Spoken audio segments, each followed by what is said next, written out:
शंकराचार्य का मोक्ष विचार। शंकर समस्त भेदों से रहित निर्गुण तथा निराकार ब्रह्म को ही एकमात्र अंतिम सत्ता के रूप में स्वीकार करते हैं। उनके मतानुसार यह संपूर्ण जगत और इसमें विद्यमान सभी प्राणी तथा वस्तुएं केवल माया या अविद्या के कारण ही ब्रह्म से पृथक प्रतीत होती हैं। जैसे अज्ञान या अविद्या की वजह से लहरें समुद्र से पृथक महसूस होती हैं, वैसे ही यह संसार और उसके जीव अज्ञान या अविद्या की वजह से नित्य, कूटस्थ, शाश्वत, सर्वशक्तिमान, सर्वव्यापक, निरपेक्ष ब्रह्म से पृथक महसूस होता है।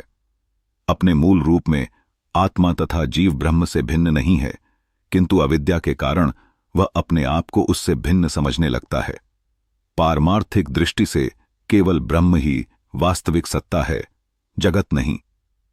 मोक्ष के स्वरूप के संबंध में शंकर ने जो मत प्रस्तुत किया है, उसका मूल आधार उनका यही अद्वैतवादी सिद्धांत है। शंकराचार्य का मोक्ष विचार अद्वितीय दृष्टिकोण प्रस्तुत करता है, जिसमें मोक्ष को निरपेक्ष ब्रह्म का ज्ञान माना गया है। उनके अनुसार मोक्ष कोई बाहरी प्राप्ति नहीं, बल्कि आत्मज्ञान की शाश्वत स्थिति है। इसमें जीव अपनी असली पहचान, जो ब्रह्म के साथ एकात्मता है, को अनुभव करता है। शंकराचार्य के अनुसार मोक्ष ब्रह्म का ज्ञान है, जो परम सत्य का ही ज्ञान है। मोक्ष कोई नई प्राप्ति या अवस्था नहीं, बल्कि ज्ञान की शाश्वत अवस्था है, जिसमें जीव आत्मा अपनी वास्तविकता अर्थात ब्रह्म के साथ एकात्मता को पहचानता है। यदि हम गहराई से देखें तो यह ज्ञान स्थिति व्यक्ति को अज्ञान के सभी बंधनों से मुक्त करती है, जिससे जीवन का संपूर्ण अनुभव बदल जाता है। आत्मज्ञान को मोक्ष की प्राप्ति का एकमात्र माध्यम माना जाता है। भक्ति योग, कर्म योग या ज्ञान योग, सभी साधन आत्मज्ञान की ओर ले जाने वाले कदम हैं। ये सरलता से मोक्ष की ओर यात्रा की तैयारी करते हैं। इस परिप्रेक्ष्य में शंकराचार्य का दृष्टिकोण यह स्पष्ट करता है कि मोक्ष केवल एक लक्ष्य नहीं, बल्कि आत्मा की अनंत यात्रा का परिणाम है। यह मानव अनुभव में एक नया एहसास लाता है, जहां दुख और जन्म मरण का चक्र सदा के लिए समाप्त हो जाता है। शंकराचार्य के मत में मोक्ष की स्थिति शाश्वत परम शांति की होती है। इसमें व्यक्ति अज्ञान के अंधकार से मुक्त होकर, त्रिविध दुखों से मुक्त होकर, जन्म मरण के चक्र से मुक्त होकर अपनी पूर्ण चेतना को प्राप्त करता है। यह अद्वैत वेदांत के दार्शनिक नींव पर आधारित है, जहां जीव और ब्रह्म के बीच का भेद मिटा दिया गया है। हालांकि आलोचनात्मक दृष्टि से देखा जाए तो यह ज्ञान की प्राप्ति आम जन के लिए सहज नहीं है।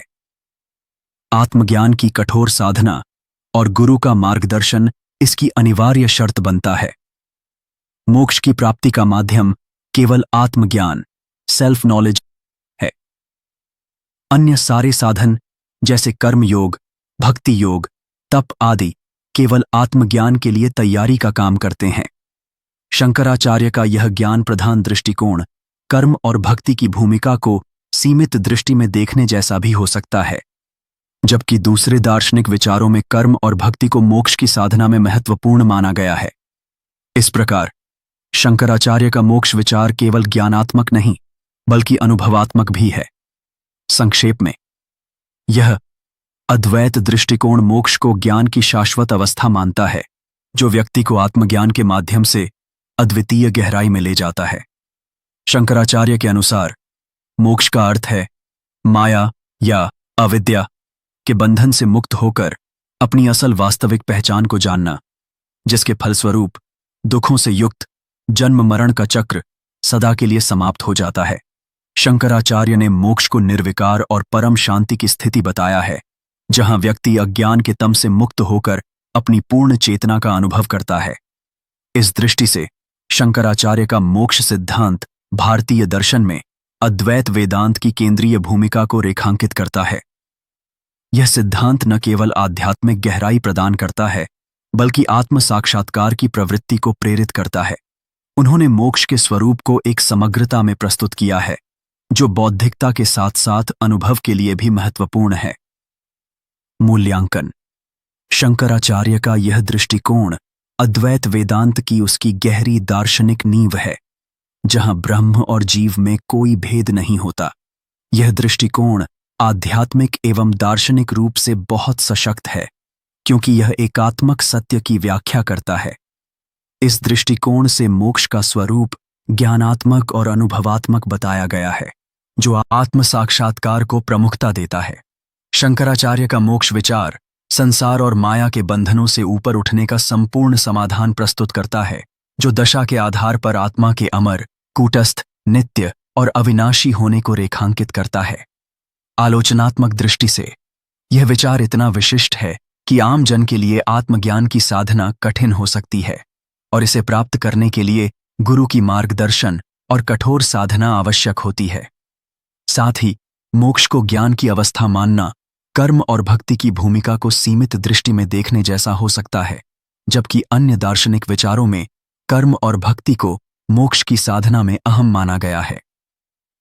संक्षेप में, शंकराचार्य का मोक्ष के स्वरूप का मत एक आत्मज्ञान आधारित अद्वैत दृष्टिकोण है, जो मोक्ष को मोक्ष ही नहीं बल्कि ज्ञान प्राप्ति की शाश्वत अवस्था मानता है। मोक्ष की आध्यात्मिक गहराई और पूर्णता को विस्तार से प्रस्तुत करता है, परंतु इस ज्ञान की साधना में कठोरता और गुरु की भूमिका आवश्यक समझता है। इस प्रकार शंकराचार्य का मोक्ष सिद्धांत आध्यात्मिक ज्ञान और आत्म साक्षात्कार की उत्कृष्ट दार्शनिक व्याख्या देता है, जो भारतीय दर्शन में अद्वैत वेदांत की केंद्रीय भूमिका है।